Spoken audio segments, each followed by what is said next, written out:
မိကုံးမိရှောက်ခွင့်ပြပါဖေ။အရှင်ဖေသာသနာမှာဂိုင်းကိုဂိုင်းရှိရလို့ကြားဖို့ပါတယ်ဖေ။ဂိုင်းကိုဂိုင်းရဲ့ဒီ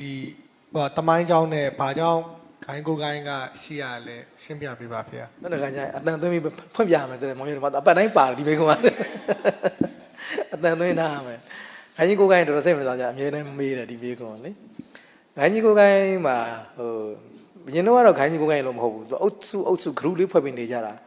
ဂိုင်းနဲ့ရမ်းများတယ်ဟုတ်ရင်တော့ဆိုလို့ရှိရင်သူ့အုပ်စုနဲ့သူပေါ့နော်အုပ်စုလေးဖွဲ့ဖွဲ့နေကြတာအဲ့တော့မင်းတို့မင်းလက်ထက်ပဲဆိုကြပါစို့လေမင်းတို့မင်းလက်ထက်မှာပဲမင်းတို့မင်းရသူကအဲ့စာပေထဲမှာလာတဲ့သူဓမ္မဇရက်တွေပါတယ်သူကအရန်အားကြတာနတ်ပြည်မှာဆိုရင်သူဓမ္မဇရက်ဆိုတာရှိတယ်လေတရားဟောတဲ့တစောင်းဝန်းပေါ့နော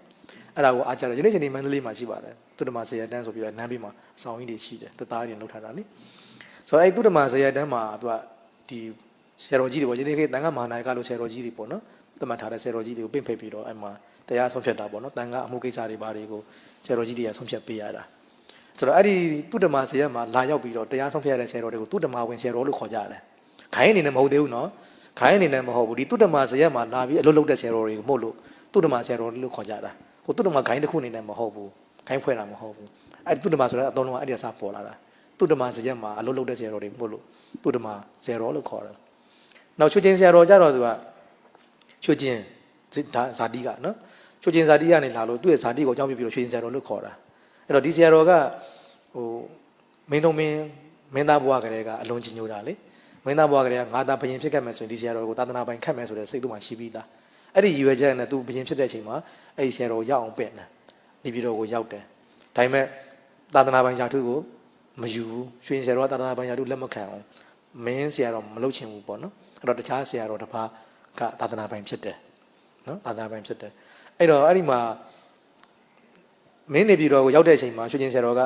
သာသနာပိုင်ဆရာတော်သွားကြောတယ်ပေါ့နော်ဒါထုံးတဲ့စင်လာရောက်ကိုတက်ကြီးတဲ့ဆရာတော်သွားကြောတဲ့အခါမှာအဖက်မလုပ်ဘူးဟိုကစကားမပြောဘူးဒါတမိုင်းဆောင်မှာပါတယ်နိုင်ပြောပြတာနော်တချို့ကလည်းအဲ့ကောင်မဟုတ်ဘူးလို့လည်းပြောကြတာပေါ့နော်ရွှေချင်းတမိုင်းမှတ်တမ်းမှာတော့ရွှေချင်းခိုင်းကထုတ်တဲ့ဆောင်မှာတော့အဲ့တိုင်းပဲပါတယ်နော်အဲ့တော့ရွှေချင်းဆရာတော်ကြီးကသွားကြောတဲ့အခါမှာဟိုကစကားမပြောဘူးငါစကားလုံးဝမပြောအကြောင်းတစ်ခုရှိမှာပေါ့လေဒါတော့ तू မကြိုက်လို့လည်းဖြစ်မှာပေါ့လေမပြောပြန်လာတယ်နောက်တစ်ခေါက်သွားကြတော့လည်းမပြောဘူးအဲ့လိုမျိုး၃ချိန်၃ခါကြတော့လည်းစကားတစ်ခုမှပြန်မပြောဘူးအဲ့တော့အဲ့နဲ့မသွားတော့တဲ့ခါကျမှအဲ့ဒီဘုံကြီးအဲ့ဒီသာသနာ့ဆရာတော်ကချွတ်ချင်းဆရာတော် तू အမိန့်နဲ့ခေါ်တယ်ချွတ်ချင်းဆရာတော်လာကြတော့ရမယ်ဆိုပြီးအမိန့်နဲ့ခေါ်တယ်ဟောမသွားတော့ဘူးချွတ်ချင်းဆရာတော်ကလည်းနည်းနည်းဈေးကင်လိုက်တာပြန်ပြီးတော့နော်ဟို तू သွားကြတော့ तू စကားမပြောဘူးအခုကျမှငါ့ကိုအမိန့်နဲ့ခေါ်တယ်ငါမသွားနိုင်ဘူးဆိုပြီးတော့ तू ကမသွားဘူးမသွားရကောင်းလားဆိုတော့စိတ်ဆိုးတာပေါ့နော်ဟိုစာနာမည်ငါခေါ်တာမလာရကောင်းလားဆိုတော့ချွင်းဆယ်တော့ငါအဲ့ဆိုနေပြီးတော့မနေတော့ဘူးငါမန္တလေးမနေဘူးပြန်မယ်ဆယ်တော်ကြီးကအဲ့တော့သူ့အရက်ဒေတာကိုပြန်ဖို့လုပ်တယ်အဲ့တော့မင်းတော်မင်းကသိသွားတဲ့ခါကျတော့ဘာကြောင့်ပြန်มาလဲမေးတော့ဒီလိုကြောင့်ဆိုဟာအဲ့လိုဆိုရင်မဖြစ်ဘူးမပြန်နဲ့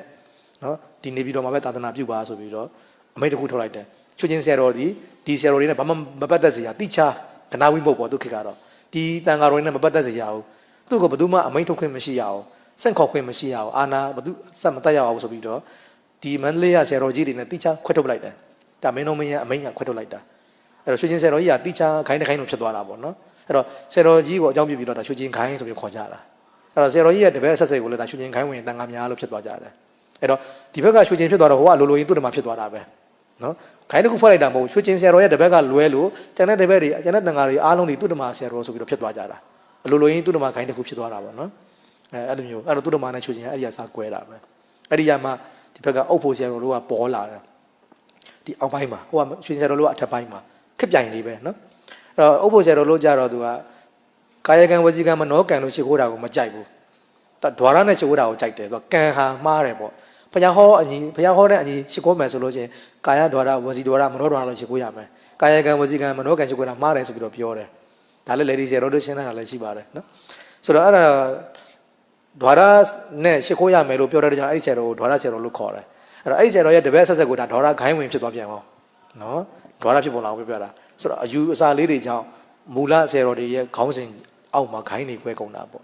့အဲ့ဒါဒွါရခိုင်းပဲဒီအောက်ပြီးအောက်ရမှာအထူးသဖြင့်အေယာဝတီဖတ်တီမှာဒွါရခိုင်းအားကြီးထင်ရှားတယ်ဒွါရခိုင်းကျန်တဲ့နေရာမှာသိမ့်မရှိဘူး